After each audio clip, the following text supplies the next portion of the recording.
Well, welcome everyone. Welcome back to the Health Made Simple show. Tonight is going to be one of those shows where we are going to make it simple. I'm going to break down for you the best that I can. What is a food sensitivity? How do we get it? What causes them? What are the symptoms? How do we test for it if we're going to? And then also, what do we do about it?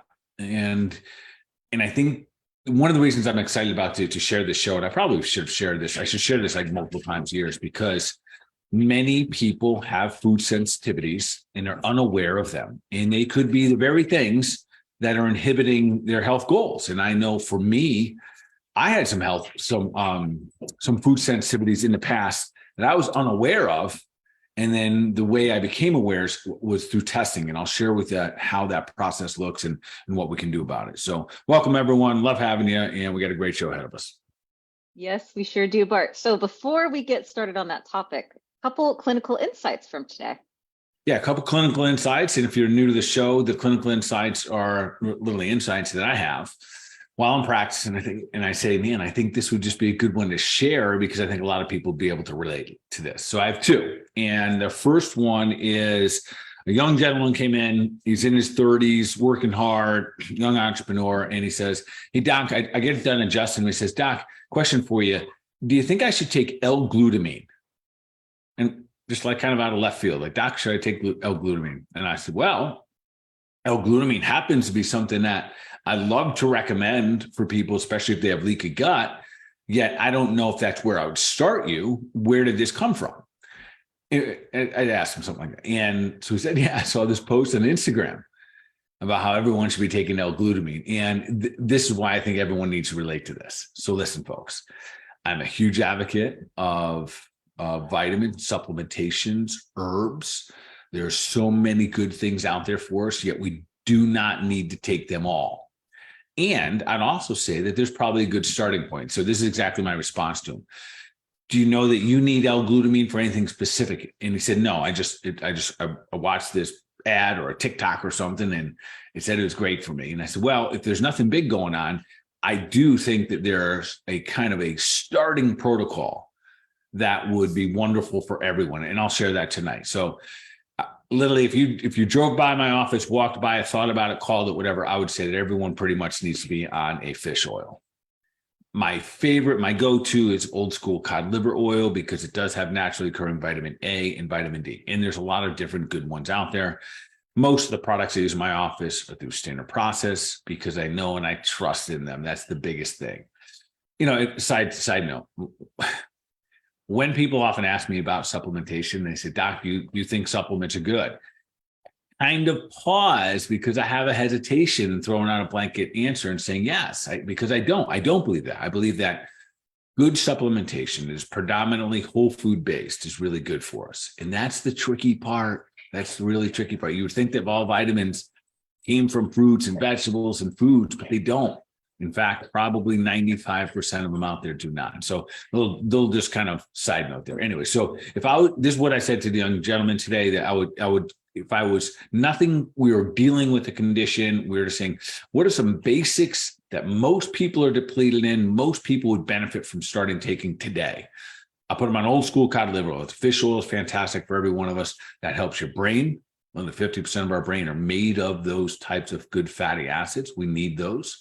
It helps with inflammation, which is great. It's got a little vitamin A, a little vitamin D in there, which is all great. I'd also put them on a multi-mineral multivitamin. And we have ones called Catalin. Fantastic product. Been around since 1929. So pretty cool. So literally a whole food. If you read the ingredients, you'll say things like desiccated bovine. You'll see everything from organ parts to vitamins and minerals and nutrients and plants, a little bit of everything. A new one this past year that I've been recommending for everybody, and I just don't think we can escape it, is something to help detoxify us. And I think everyone needs to take one every single day. And that one I introduced maybe a couple shows ago, something called GI Absorb. I don't even consider this a vitamin or nutrient that we're giving it, but we're giving our body a daily opportunity to detox. It's a newer supplement. It's what's called a clineptolite. It binds the bad guys and keeps the good guys. And at this point, I've incorporated that in all of my daily protocols, including mine. And then last but not least, just for inflammation, because so many people have it, I throw an herb in there, and that herb would be turmeric. So that's kind of the conversation right there. And again, I'll start this off that Yes, there are a lot of really good things out there that we could take. I think we probably owe it to ourselves to narrow down what is best for us. What do we need? And then that too, you can get with your healthcare practitioner most likely, or probably someone that's really familiar with whole food nutrition and understanding what your needs are versus the other person. All right. So hopefully that was simple and clear. That was clinical insight number one. Beautiful. I'm glad that you brought it up, Bart, because I think all of us these days are receiving these kind of like targeted ads, perhaps, Mhm. that may be predicated upon the different content that we're consuming. And sometimes it just gives you just a little peek into like something that might go a good bit deeper. So it's wonderful we have practitioners like you that can help guide towards a great place to start. Yeah. And one of the other things that we do for a lot of our peeps that I know you're familiar with, often when people come in and they say, Doc, I have all these supplements and you might be recommending some more, and I have vitamins and minerals. How do I go about this? Usually if I'm doing a virtual, like something like this, where, I may do a virtual consult, I will either have them picture text and or email us a picture of the bottle and the back side of it. I don't know every brand out there, but once I see that back label, I can very, very quickly let you know, is this something? Yeah, keep this one. This one might be pretty good.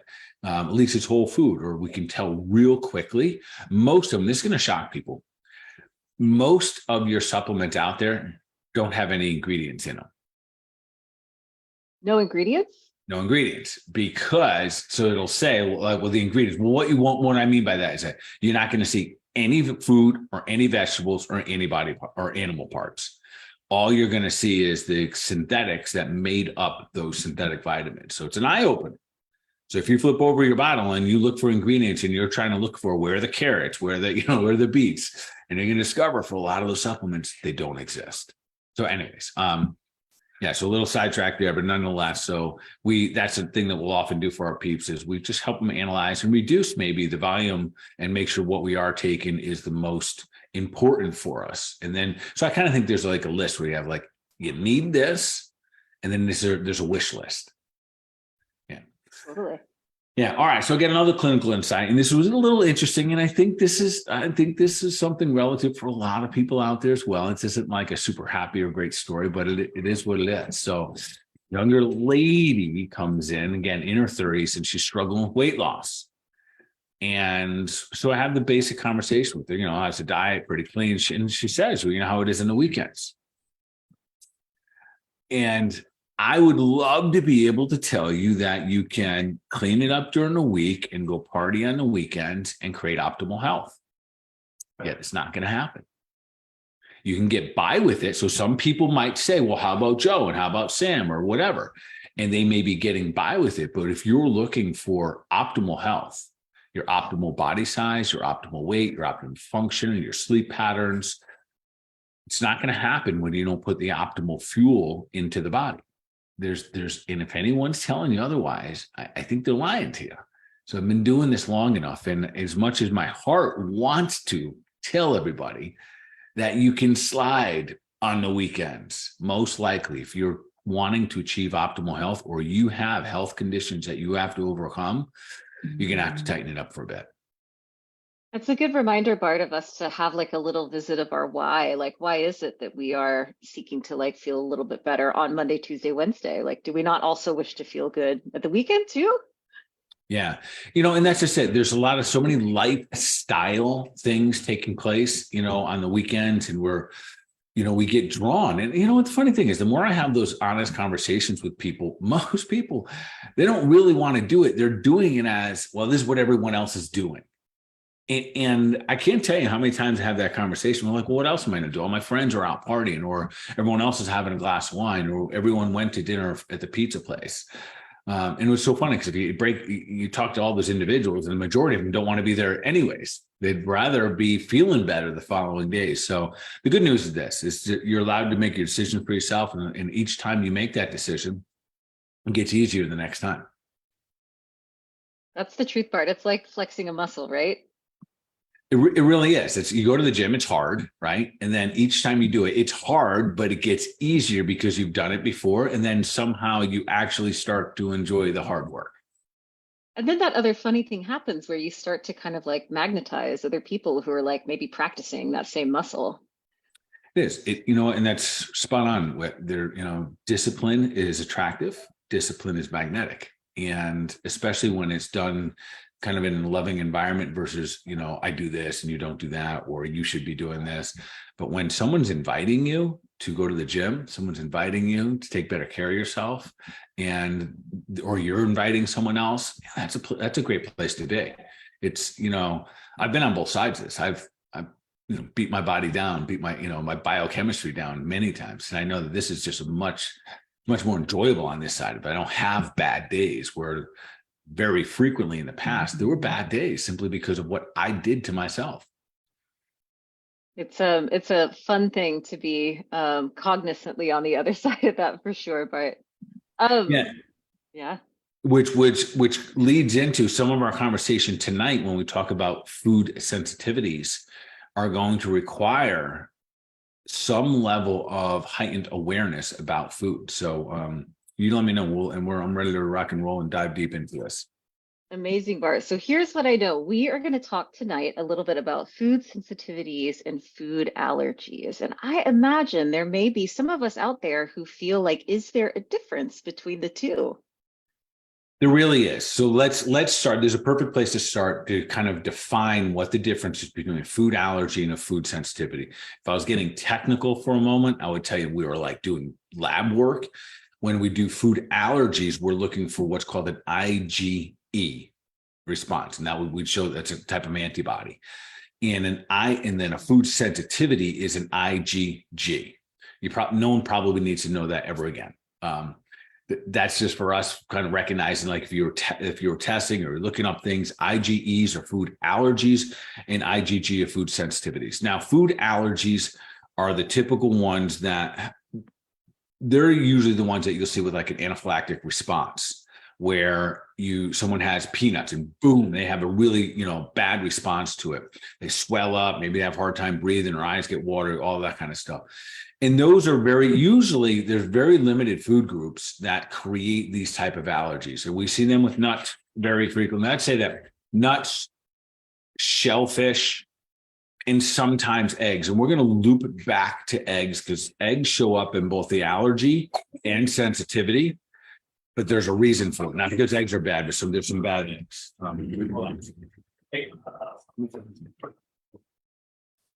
Harris is excited to learn. Yeah, Harris is excited. So she's now going to hang out with us. All right. So, and the thing about here's the big thing to pay attention between food allergies and food sensitivities. Food allergies typically show up right away.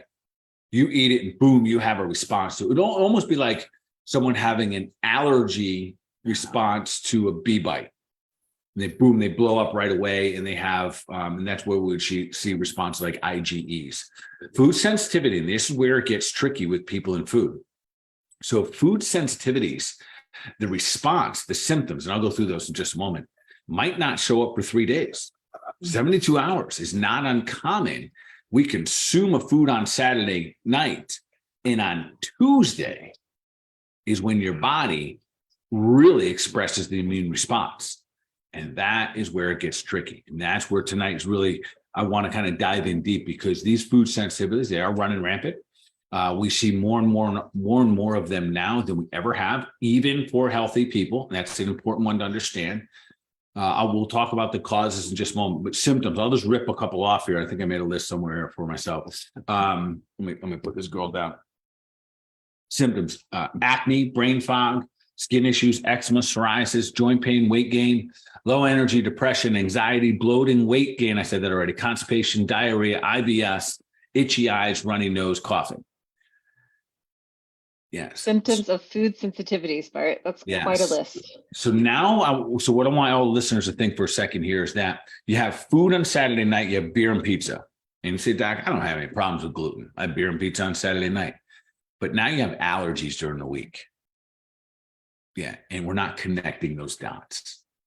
And that is probably one of the most common things I see as a practitioner. Or you have a certain food, and then the next day you're having brain fog, and you're not necessarily recognizing that brain fog was correlated to the food you ate the night before. This time of year, Whitney, every single day, could have been a clinical insight today. I probably got it 7 times today.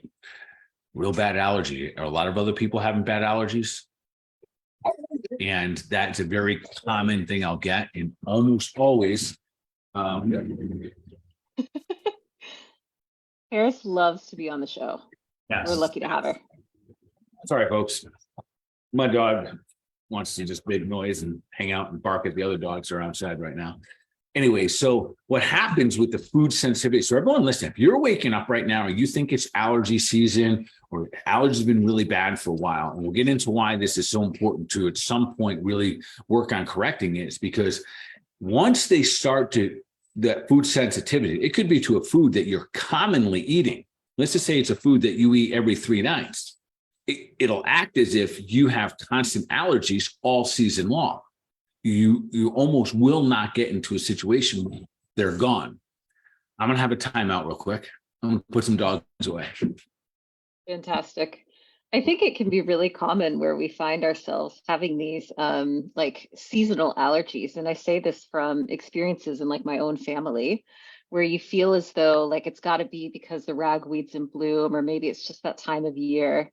And then when you start to pay a little bit more attention to like all the things that are going in, like all the things you're consuming, there's like other correlations that you can find. 100%. So, and we'll dive into a little bit about what are we going to do if we notice we do have a sensitivity, because there's very specific ways we can identify this. And so again, here's the thing. So if you're listening to this, a lot of times you don't know you have one until you do one of the 2 things that we're going to talk about tonight. We'll jump into that in just a moment here. But once you do recognize that and you're able to pull that particular food, so when we say food sensitivity, what's really taking place in your body? You bring in a food, and that food somehow is triggering an immune response. So now you're walking around with literally, it's as if you're having a cold on the inside of your body.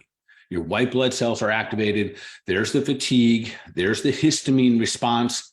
And then what happens is you go to the doctor and they say, well, you have a histamine response. You have too much histamine. So they give you an allergy pill. They give you an allergy shot. Maybe you get a steroid or something, and they're missing the root cause here. So, and at this point, we see so many food sensitivities. And so I don't overlook this one. There are a couple root causes to what's causing food sensitivities. And I'm going to knock it down to just 2 things. And it goes like this. 1, you can have a food sensitivity if you are not digesting your food. So what happens, you eat the food sticks around, and it's not supposed to stick around. It's going undigested, and it's getting moved through the body in parts and sizes that it's not supposed to be. So when it goes from your stomach to your small intestine, your jejunum, your ileum, all these different parts of the small intestine, bodies go, whoa, wait a minute. You're not even, who are you? What are you? And you start to develop an immune response to it. So that's one way. And that's not even the most common way. The most common way is through what we call leaky gut. And leaky gut, and for our listeners, there's leaky gut. We talked an entire show, probably 2 or 3 shows, on how to heal up leaky gut. I think it's episode 117. Maybe you'll find that one for us, hon. That'll be important that you go back and listen to that one, because in that one I described even what we're talking about tonight, how leaky gut begins. But the simple part of it is we have undigested food that comes into our body, and it breaks down our microbiome that literally starts to scrape the intestinal wall. And there's all other kinds of things that can beat up this wall, this intestinal wall. Glyphosate, birth control, alcohol, antibiotics, steroids, all of those things. And listen to that leaky gut episode so you can understand how that happens. But once that happens, once we develop leaky gut, the food on the inside of the intestinal wall leaks out. And now it's in a space that it's not supposed to be. Even if it was digested, now it's in a place that it's not supposed to be. And your white blood cells, your immune system immediately starts to go, well, wait a minute, who are you? And it's floating around your body, and it's getting into different joints. It's getting into different tissues, and your body starts to attack those. Your body starts to respond from a white blood cell, from an immune response. So this is what we call a food sensitivity. Now you've developed antibodies. You've developed these IgG antibodies because this food's leaking through your body. So it's almost as if your body is like fighting these pieces that are like coming in, but you might just recognize it as allergies. You might see it as like digestive issues. It's can be challenging to identify. And I know we'll talk a little bit about like how we might test for these things. Yeah. So let's with the testing. So there's two parts of the way we want to really, let's say, diagnose or figure out if we have these food sensitivities. The first way, probably the most accurate, is going to be testing. And so it's a very simple test. Literally, this is how cool it is. And this is some of the science that I absolutely love that has kind of matured over the years. One, you just prick your finger. You can get a food sensitivity test. So we have them in our office. A lot of good practitioners will have them. You go home, prick your finger, and you send it in the mail. In a couple of days, you get results. And you don't have to have a high-level doctorate degree to read them. They come back in bars and graphs, and they'll show you. Literally, it'll be like red, orange, yellow, green. And if you're in the red, the colors might be off here. If you're in red, don't eat that food. If you're in orange, mindful of that. Yellow, try to, just don't eat it every day, that kind of stuff. And green, you're perfectly fine. So they're very easy to read. Challenge here with so there's a couple obstacles when it comes to food sensitivity testing. The good tests, they're not cheap. I will tell you though, they're valuable. So, and I'll tell you who I do and do not recommend to get these. They're very valuable though. For me, it was very valuable. A couple of years ago, probably about maybe 7 years ago, when I first did my food sensitivity test, I got it back and I was like, whoa, look at that. My number one food sensitivity was to coconut oil. And coconut oil is phenomenal. I recommend it to everybody. It's just really great. It helps you with parasites. It helps you with, fatty acids. It's so many good things that coconut oil does. I happen to be eating coconut oil at the time 3 times a day. I would put it in my coffee. I put it in my smoothie, and I cook with it later in the day. So I was eating it at least 21 times a week. So I had a really good health lifestyle. I was eating from God's garden, but I was staying massively inflamed. This was my first indication that I had to deal with leaky gut, because my coconut oil, and now remember folks, this is not an allergy. I was consuming something that was good for me, but because of my leaky gut, I was having an inflammatory response. So that was one of my first eye openers. Go, whoa, man, we can be eating good foods that are actually blowing us up. Absolutely. And that can be such a surprising moment for folks even when you're so conscious about what's going in. Sometimes in the past, like the gut tells the story of like all the other things that have happened. Yeah. So I'll go a little farther with the testing. So there's a lot of tests out there that you might see, especially if we're talking about it now and you're looking at your phone. Next thing you know, there's going to test, they're going to be a do it at home test. You pay for what you get in this situation. So the one we run out of our office, and I'm going to avoid using the name just because I don't want to back like a particular company for no apparent reason. Just I don't have a company that I say these are better than the rest. The ones we use in our office, one of the reasons we use the testing that we do is that it also tests for zonulin. And folks, this is like cutting edge, which is wonderful. So zonulin may mean nothing for you, but zonulin is what holds the tight junctions together in your gut. If you're positive, like if it shows up positive for zonulin, it means that you are currently in the present moment in what we call leaky gut moment. The junctions have opened up, the gates are open, and food is leaking out the actual moment you're taking it. So absolute phenomenal test. This hasn't always been there. This is just the last couple of years that this is now being able to be tested for. So I love having that data. It's a no-brainer. If you have zonulin present and you have some food sensitivities, it is go time. You go heal your gut. That just jumped all the other conditions and challenges you have in your health, that you have to heal up the leaky gut, because listen, 95% of all autoimmune conditions are leaky gut born. So a moment ago, I talked about those foods leaking out. Those foods are leaking out and you keep putting them in. Maybe it's gluten. And remind me, Whit, and I'll tell you the top 3 I think are the most sensitive. Let's say it's gluten, it leaks out, and you're putting it in 3 times a week. Most likely, if you haven't cut gluten out of your life, you're probably eating gluten 3 times a day.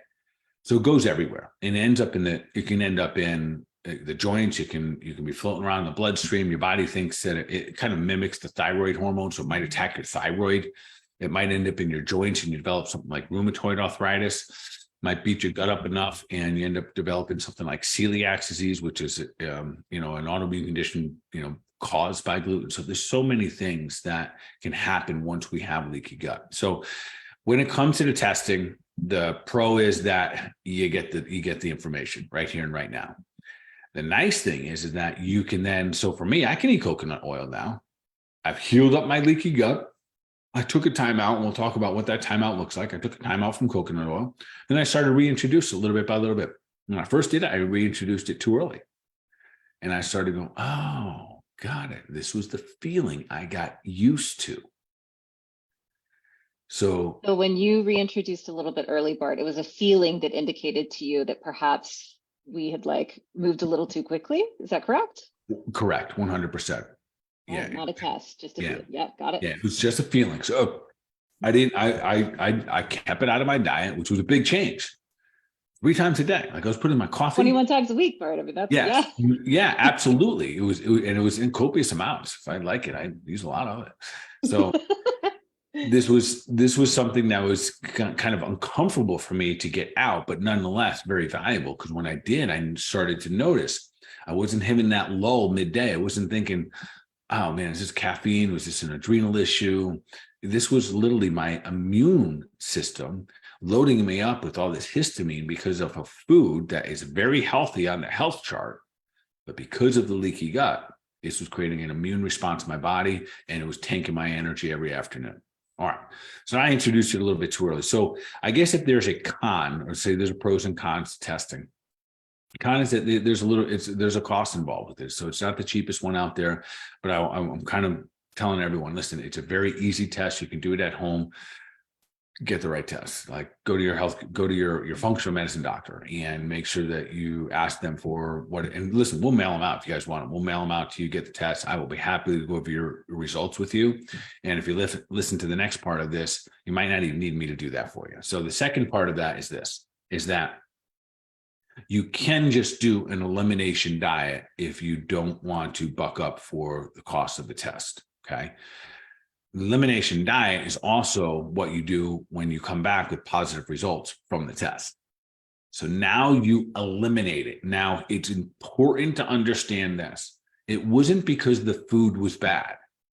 It was because your system couldn't handle the food and you're developing. So basically you were putting food in parts of your body it should not have been.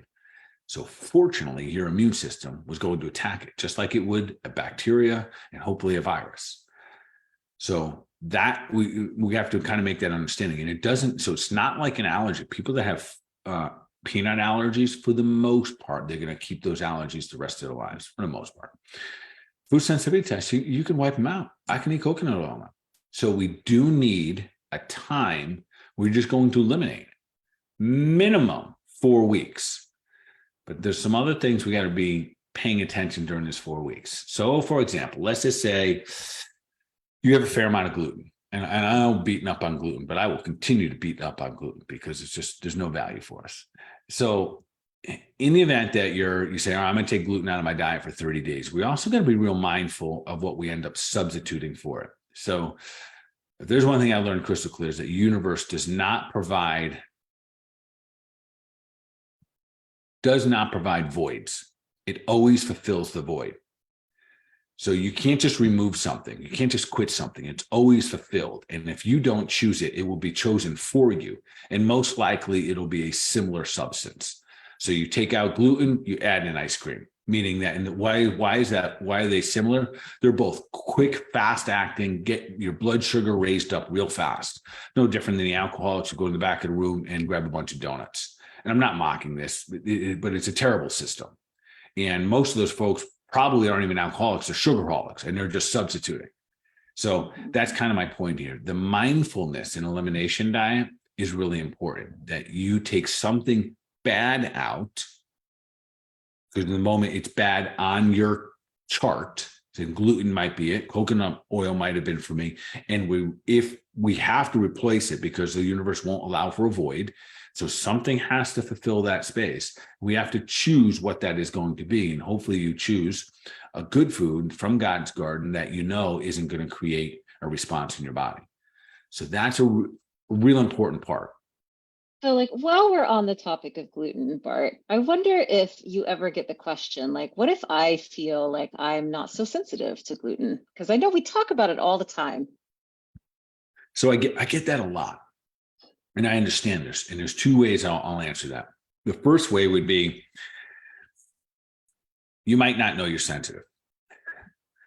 Very much like I did not know I was sensitive to coconut oil because it takes 72 hours. And if you do not remove gluten from your diet, most likely you're eating it a minimum of 4 times a week, but mostly 3 or 4 times a day. So to those people, I'd say you don't know until you do. Right. And no different. You and I, we talk about all the different wild things we do. We do the keto diet, we do the vegetarian diet, we do the carnivore diet. And then why? Because now we know how it affects our bodies and we get to learn from those experiences. The other part of this, I would say this to everybody. Listen, argue for a moment the benefits, the nutritional, functional benefit of gluten. And that's gonna be a really, really short conversation. Kind of be like, there's really nothing to be talking about because there's nothing. It might be none. Yeah. And what here is probably clinically in my desire and intention to help people. Here's the bigger challenge with that. Let's just say someone goes, well, I'm not celiac, because that's what a lot of doctors will say. If you don't have celiac, which is the autoimmune condition, they'll say you're fine. It's not true. Especially the pro-inflammatory. And what will happen is, in the event that you're just going to eat the gluten and you're putting something into your body that doesn't have any value, but the reason you're eating it is because it spikes blood sugar. And yes, it tastes really good. Who doesn't love bread, right? I love it. I think it's fantastic. Yeah, we know that it spikes blood sugar, and we know that, it can create inflammatory responses, whatnot. And now the other habits that go with that mindset, that is as big of a problem as the actual gluten. So what happens there is, if we're saying, well, it didn't hurt me right now, I took this, didn't hurt me, then we're going to apply that same mindset to a little bit of everything. Let's just say we go out drinking. You have 3 or 4 beers. You have 2 glasses of beer, 2 glasses of wine. So, well, it didn't hurt me. But we know scientifically now that alcohol is a poison and it does destroy the body. So if we went with the theme or the theory, well, it doesn't bother me, doesn't mean it's good for you. And we know that it contributes to other lifestyle choices that are probably not beneficial either. It's so interesting whenever we do take these adventures that could be like thought of as kind of elimination diet style. Mm-hmm. They're not that easy to adhere to, first of all. I wish to say that.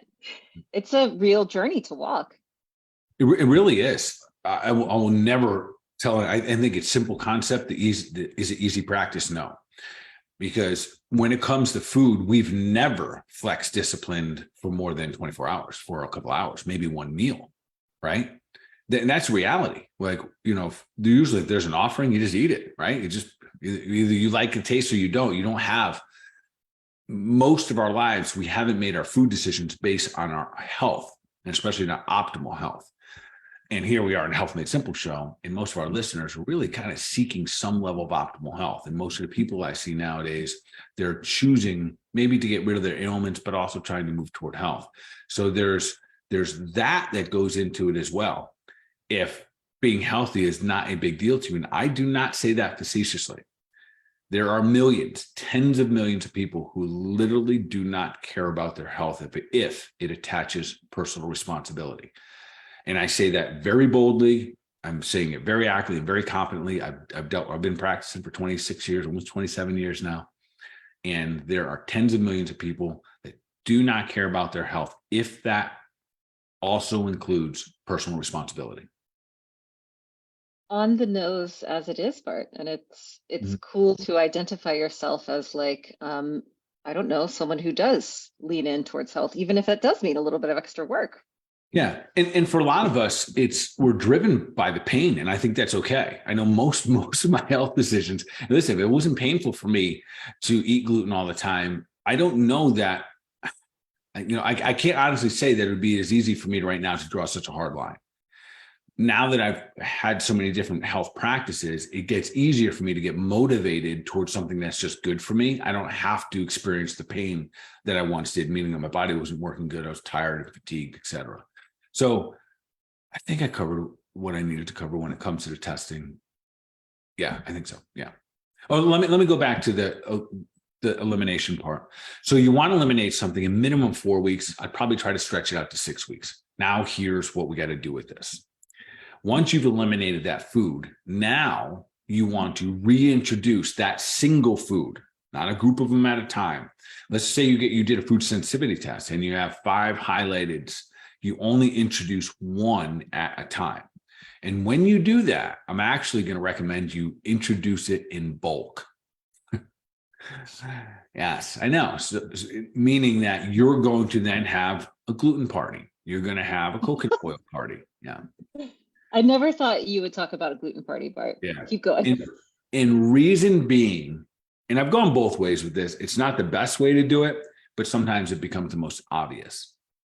Meaning that you have your pizza, you end up bloated, you end up a little constipated. 2 days later, next day you have brain fog, hormones are out of balance, and all those things that ensue. And if you were paying attention, maybe food journaling, which I think I'm highly recommending, if you think you have food sensitivities or not sure, you're doing a lot of really good things and you just can't come up with the answers, food journaling is a must. So I think that's an important part, 4 to 6 weeks minimum, and then introducing. If I'm telling you that probably the most accurate way you introduce, if it's a healthy food, introduce it little bit by little bit, of coconut oil here every other day, every third day. Because remember, we're about a 72-hour window that you could have symptoms from one night, from one episode of food. Now, for the foods that I don't think that are that good, go all in, go bulk, go back in. So you feel it fully. So you experience some of that discomfort, experience some of that pain. And then you recognize, when I say bulk, just do what you would have done normally. Normally I would have sat down. I wouldn't hesitate to basically finish the pizza until, eat the pizza until it's gone. Right. And I'm probably not the only one that does that. Like who throws You are not. Right. Who throws away pizza? Right. It's like a sin. Seems wrong. Right. Yeah. So something's wrong in that situation. Like, why don't they throw out pizza? You just finish them. Doesn't matter how you feel. Anyway, so you go back in bulk and hopefully you have an aha moment and hopefully have an experience and you go, wow, that probably wasn't that good for me. In reintroducing the healthy foods, now in your elimination diet, an ideal world, this is the ideal world. You are tested. You find out what you have food sensitivities for. You get with your functional medicine doctor and you start to heal your leaky gut. You don't just sit back and cross your fingers and hope in 30 days the job is done. You literally go to work. And again, go back to our episode 117. Most likely I laid it out exactly how we do it. This is the same thing, I've been, on this speaking tour on, you map out how to heal up the gut and you might keep the elimination diet going a little bit longer. So you give yourself ample time to do some healing.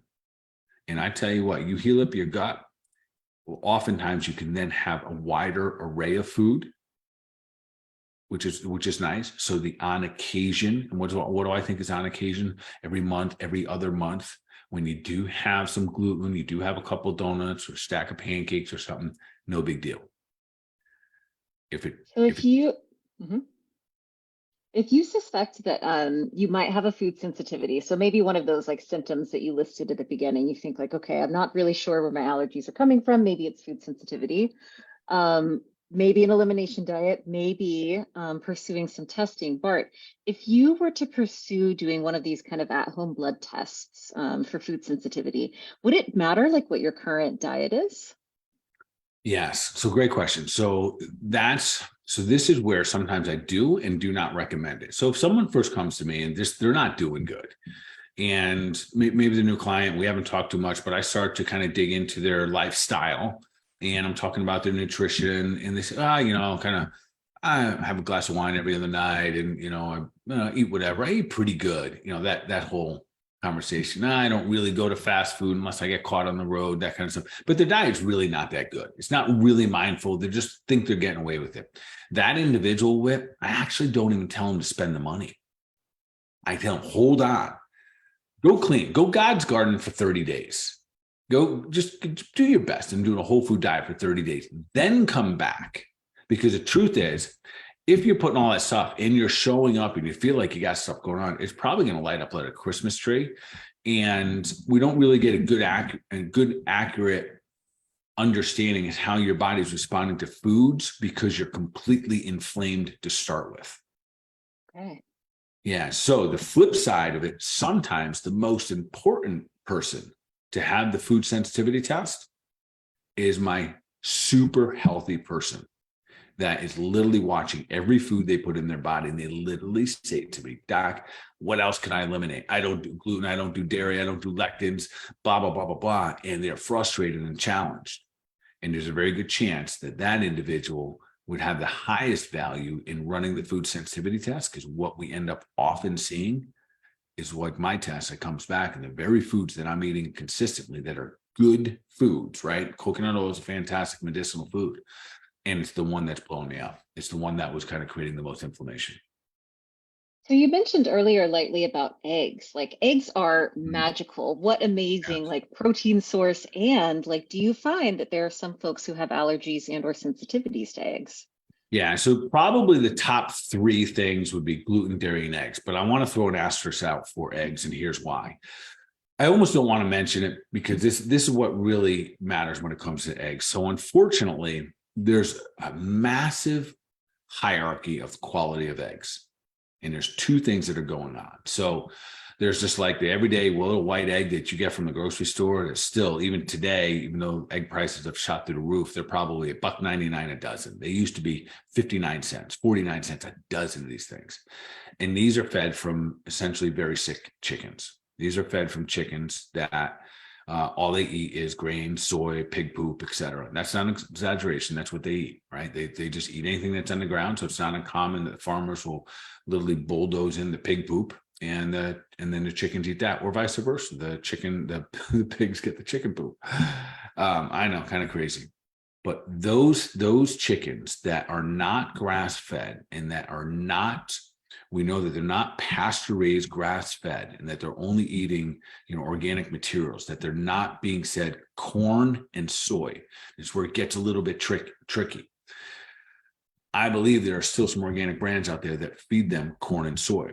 So as you all know, or if you don't know, my wife and I in the past year ventured into some farming.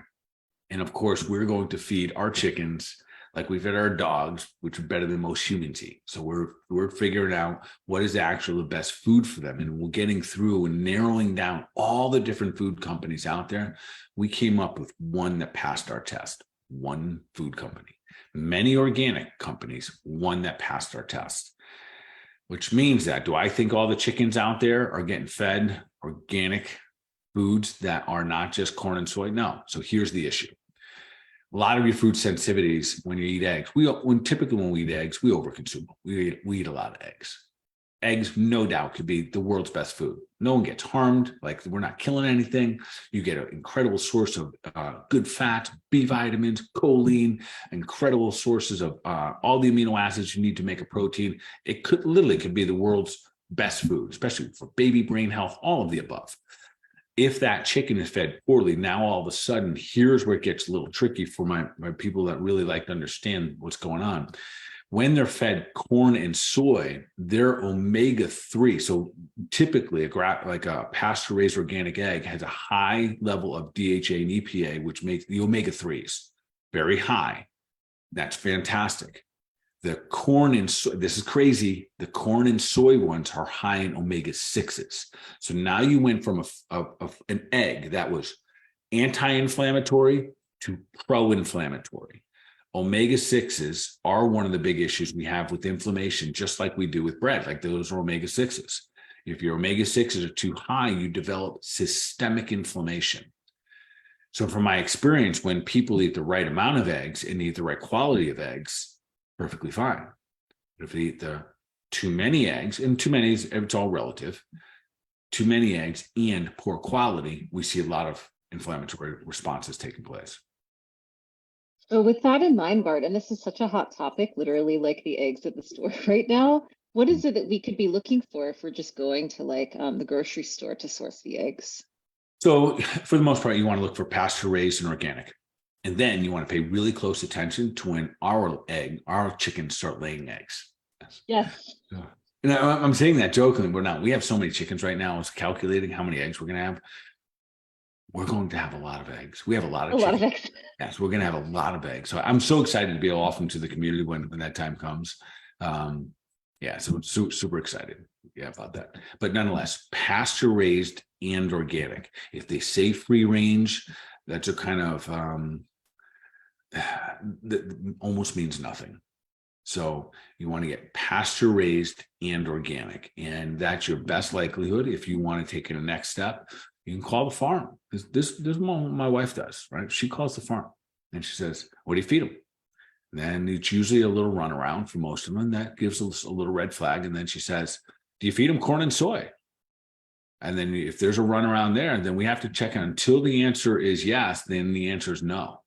And we have found some very reputable brands that the answer, we couldn't get an answer. So, so do your homework, because in the event that you are eating eggs that essentially have a high omega-6 panel, you are eating something that is now pro-inflammatory. It creates systemic inflammation. Your joints can hurt, your body can hurt. You can get brain fog. Even though it's that wonderful protein, it still is the protein, and it still is some of the fats. They've changed a little bit. You still get the B vitamins, but now that omega panel changes. I can say this, there is a request to have the pre-quart eggs shipped out of state whenever the Bart and Kelly chicken farm 108 chickens are ready to go.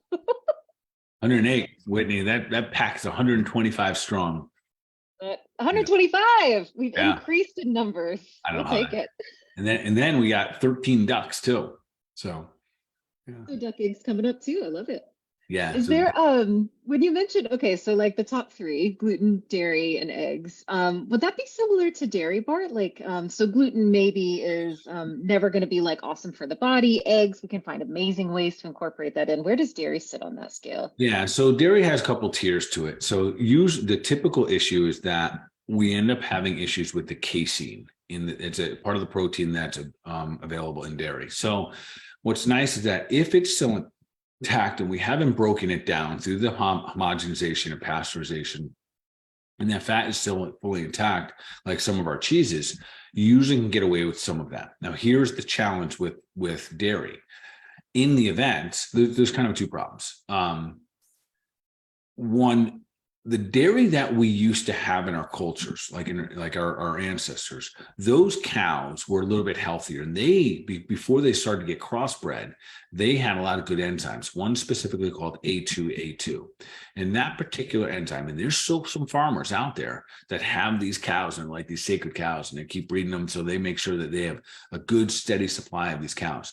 Their dairy that they produce are less inflammatory to us. In fact, it essentially makes it so it's more digestible for humans. When it comes to dairy, mostly we're going to want to first pay attention to the actual cow's milk.